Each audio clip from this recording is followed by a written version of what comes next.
जे जन्मे कलिकाल कराला करतव बायस बेश मराला चलत कुपंथ वेद मग छाड़े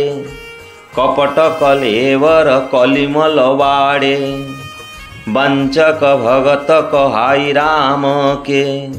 किंकर कंचन कोह काम के तिन्हमहि प्रथम रेख जग मोरी धीग धर्म ध्वज धंधक धोरी। गोस्वामी संत तुलसीदास कहउचंती जो माने कराल कलिकाल रे जन्म होइछंती कुआपरी काम करी हंस परी बेश धरिछंती वेद मार्ग छाड़ी कुमार्ग रे चालिछंती जो माने कपटर प्रतिमूर्ति और कलिजुगर पाप भांड अटंती जो माने निजको श्रीरामंकर भक्त बोलाई लोकों को ठकंती जो माने धन लोभ काम और क्रोधर दास जो माने पाषांड और धर्मध्वज मिथ्या धर्मध्वजा उड़ाइबारे दाम्भिक एवं कपटचार ही जो मानंकर पेशा